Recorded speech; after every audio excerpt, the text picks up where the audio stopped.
What would you advise to a young woman who's not married, who gets raped, but does not have access to an abortion, as that's something that you believe in? No abortions, right? Yes, I'm pro-life, yeah. Okay, so then what would you advise that woman to do? Okay, so first of all, I do appreciate that you've created the saddest possible scenario for Olivia Newman. Is she also disabled? Let's really go whole hog, and she has breast cancer as well. So it's, as long as we're creating imaginary victims. But you know, the answer is that doesn't actually change the calculus, meaning that obviously what happened to this person is an awful, awful, horrible thing, and as I said earlier, the person who raped her should be tracked down, captured, killed, or castrated. So that's number one.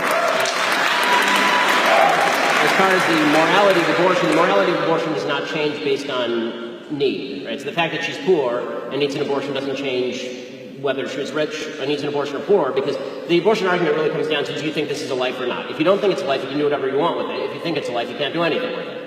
As far as what she does with the baby, that's up to her. You know, it's obviously going to be an obvious economic burden. I would think that there are a lot of people out there like me who would give charity in order to try and help out somebody who's obviously in that sort of situation. And there are charities that exist for people like this to try and help out. And if you know of this woman, tell me her name, and I'm happy to give her some money. So I'm just wondering, because there is the health of the woman that's taken into question, and she doesn't have the money to have proper health care, or as well as the fact that if she's in college, there's a good chance that she won't be able to continue college. Okay, the idea that what about the health of the mother? So my view on abortion, again, the morality of killing a baby does not change as long as the baby's not actually threatening the life of the mother. In the cases where the baby threatens the life of the mother, like for example, you have a case where a woman has actual breast cancer and she needs chemotherapy, and she's pregnant, but the chemotherapy will abort the baby, which actually does happen, right? That is a case where the mother should, I think, be able to get the treatment. That's not the same thing as an abortion. So they're actually treating the mother for what she's got, and the byproduct of that is the baby is terminated, the baby's killed, basically. I do think that it's important to note two things. One, the solution to something horrible happening is not another horrible thing happening in the killing of a baby, which I think is actually horrible.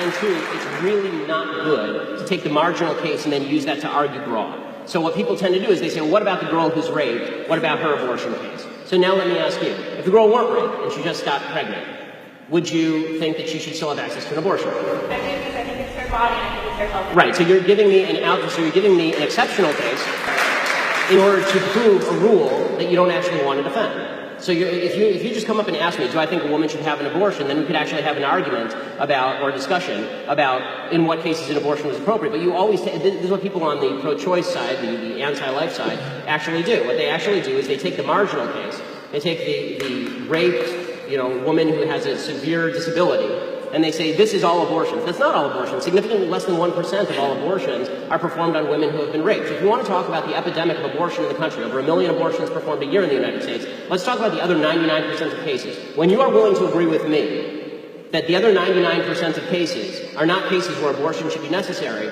then I'm willing to have a discussion with you about compromise. But I don't think that's what you want. I think that you're just using the exceptional case in order to try and guilt me into supporting a broad-based abortion platform. These are two separate issues. Sympathy for the woman and sympathy for, how about a little sympathy for the child? Okay, at any point does sympathy for the child come in here?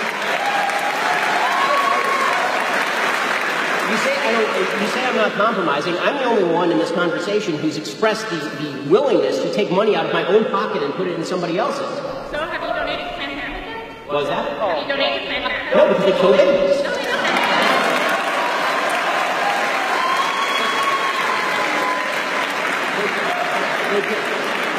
They kill 300,000 unborn children a year. No, I don't donate to a baby genocidal organization.